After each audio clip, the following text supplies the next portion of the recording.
Salut tout le monde, c'est PrimeFX et on se retrouve aujourd'hui pour un nouveau tuto PHP dans lequel on va voir comment mettre une requête à jour. Alors c'est un peu le même principe que ce qu'on a vu dans le dernier tuto pour insérer une entrée, pour en ajouter une à notre base de données, à notre table de base de données plutôt. Donc je vais la rejoindre ici, donc vous voyez ce qu'on a fait la dernière fois, je vais de nouveau repartir du même code, donc c'est pourquoi je vous ai à nouveau mis la table sans les deux dernières idées dans la description et donc vous pourrez la télécharger et l'importer. Si vous ne savez pas comment l'importer, je vous invite à remonter deux ou trois épisodes plus tôt, je ne sais plus exactement, où je montre donc comment importer ça. Et donc par la même occasion à nouveau, si vous n'avez pas encore vu, on repartira sur le code qu'on a fait la dernière fois. Donc c'est quand même important d'avoir vu l'épisode précédent, les deux épisodes précédents même, vu que je reprends à chaque fois le même début de code et on va simplement le modifier. Donc ce qu'on va vouloir faire ici, vous allez voir, c'est très simple, c'est même assez rapide, ça va être de modifier une des entrées.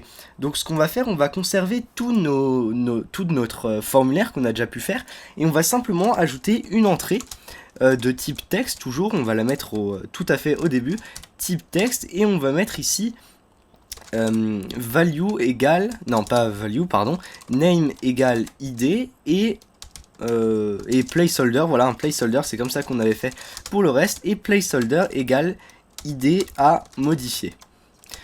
Vous allez voir pourquoi. En fait, ce qu'on va demander cette fois-ci, ça va être l'idée l'idée de la vidéo que l'on va vouloir modifier, enfin l'idée de l'entrée plutôt.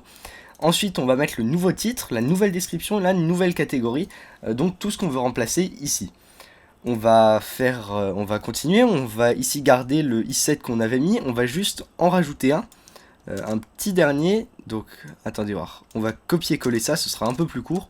Voilà, on va garder ça, et ici ce sera post id vu que c'est celui qu'on a rajouté. Une fois qu'on a fait ça, on va toujours garder notre prepare, même si on pourrait faire exec comme ceci. Je l'avais déjà montré la dernière fois, j'avais expliqué la différence. Pour faire court, simplement exec, c'est lorsqu'on connaît déjà les valeurs à modifier, donc on n'a pas de formulaire ni rien. C'est des valeurs qu'on connaît déjà et qu'on entre directement. Ou alors prepare quand on veut préparer la requête et qu'on va l'exécuter par la suite avec les variables qu'un utilisateur a entrées via un formulaire. Donc ce qu'on va faire ici, on va avoir notre insert into, donc là on va remplacer ça par update.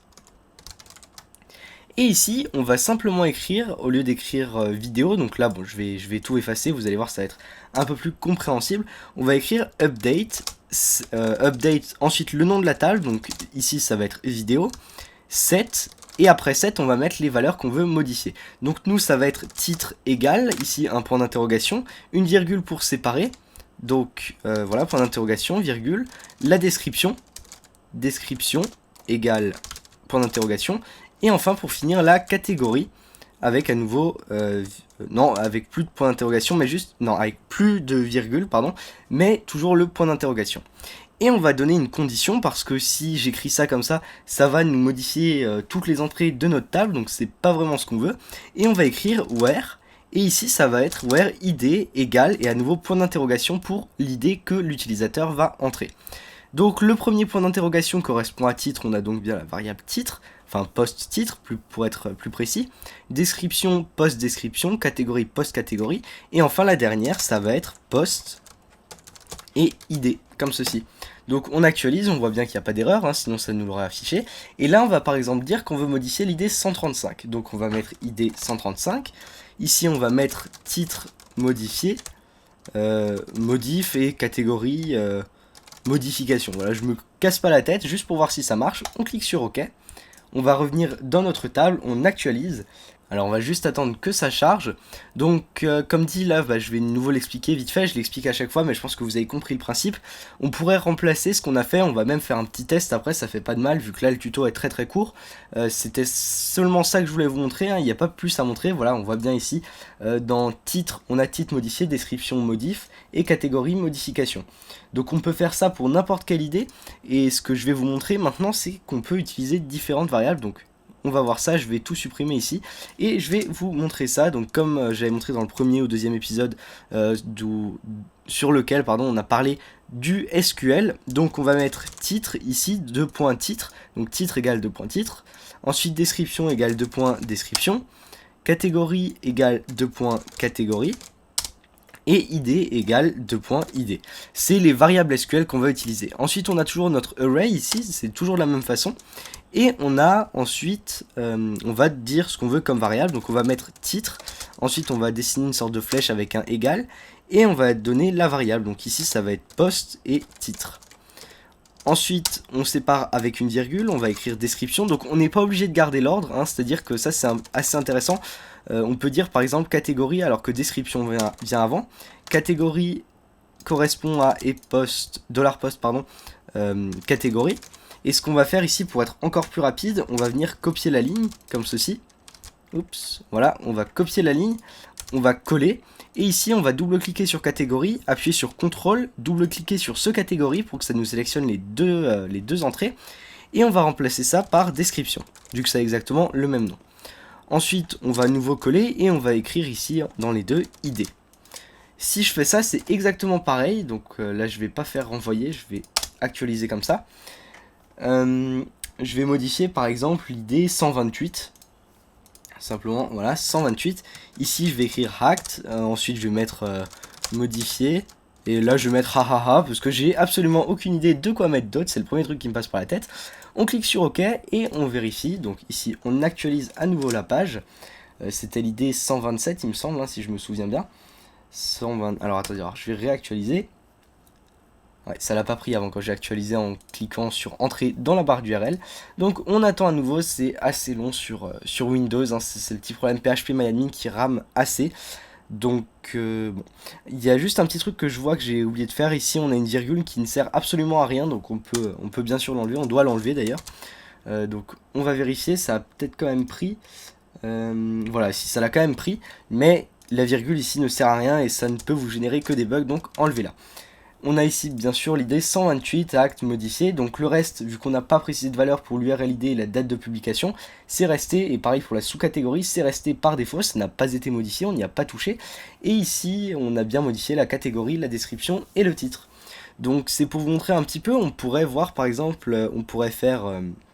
Pensez ça, je vous ai dit la dernière fois, la requête insert into permet d'ajouter par exemple si vous voulez faire un espace membre pour votre site, d'ajouter un utilisateur en faisant en sorte qu'il s'inscrive. Et là, update permettrait par exemple de mettre son profil à jour, de faire une page où on aurait par exemple if isset post, je sais pas, pseudo, et ben on update le pseudo ou des petites choses comme ça qui sont toujours sympas. Donc là on a, je vois ID, voilà, ici on mettrait par exemple where ID égale, et là on ne demanderait pas l'ID, on demanderait l'ID de l'utilisateur. Donc on mettrait par exemple, si vous avez ça dans une variable, on mettrait par exemple ici ID utilisateur. N'oubliez pas non plus les variables de session, je vous avais montré. Par exemple, on pourrait avoir session et ici ID. On peut imaginer qu'à chaque fois que quelqu'un se connecte à un site, on a une variable de session qui vient s'enregistrer avec l'ID de la personne et du coup, on a juste à la recracher, on va dire, à la réintégrer comme ça dans notre code. Donc c'est des petites pistes comme ça que je vous donne qui sont toujours très intéressantes, qui sont toujours à exploiter. Et sur ce, j'espère que ce tuto vous aura plu. Je vous invite vraiment à vous entraîner avec ce qu'on a déjà vu en SQL, même si ça peut paraître très très simple. Faut prendre toujours les habitudes, bien séparer avec des virgules, bien séparer ici avec un point virgule. Ensuite on va avoir par exemple essayer avec les deux points et le mot que vous voulez, hein, mettre une variable en SQL. Bien sûr je reprécise, c'est pas obligé d'être égal les deux noms ici. Par exemple je pourrais mettre ici, pour les deux qui sont ici, desk ou DESCR par exemple. Tant que les deux qui sont ici correspondent, après on peut entrer ce qu'on veut, on n'est pas obligé. Là c'est vrai que j'ai écrit les mêmes mots partout, donc c'est pas très explicite, mais c'est pas grave, on a quand même, on comprend le principe. Et je vous invite, voilà, je me répète encore une fois, je vous invite vraiment à essayer par vous-même de faire des petits systèmes déjà qui vous permettront par exemple d'insérer une entrée, de la modifier, de venir la sélectionner pour l'afficher. Oui, voilà, il y a déjà matière à faire avec ce que je vous ai déjà montré. Et on verra dans de prochains tutos comment on peut supprimer une entrée également. Vous allez voir, c'est quasiment la même chose qu'Update. Et on a encore, après on a encore quelques petits trucs un peu plus complexes, on va dire, à voir, un peu plus orientés, qui vont un peu moins servir, mais qui restent quand même importants, qui font partie du PHP. Donc je vous montrerai ça et ensuite on passera à des épisodes bonus un peu plus ludiques, on va dire ça comme ça, qui vous permettront d'apprendre un peu plus de style TP, mais j'ai pas envie de dire que c'est un vrai travail pratique. ce sera pas un vrai travail pratique, ce sera plutôt, enfin des vrais travaux pratiques plutôt, ce sera au pluriel vu qu'il y en aura plusieurs. Ce seront simplement des tutos plus ludiques où on apprendra à faire vraiment quelque chose de plus, avec un aboutissement un peu plus abouti. Ça veut absolument rien dire, mais avec simplement avec un aboutissement au bout, donc avec quelque chose où vous pourrez en faire quelque chose, par exemple la création d'un espacement, ou bien sûr en plusieurs épisodes parce que c'est assez long, mais des petites choses comme ça, la création d'un chat et tout ça. On verra ça dans le prochain tuto. Sur ce, j'espère que ce tuto vous a plu. Si vous avez des questions, n'hésitez pas à les poser en commentaire et j'y répondrai. Et puis, ou alors par mail ou n'importe, ou par le formulaire de contact de mon site, ou sur le chat de mon site, ou comme vous voulez. Voilà, vous êtes libre de me poser des questions où vous voulez. Et puis, mais là où je les verrai le plus, ce sera en commentaire de la vidéo et ça pourra aider d'autres gens.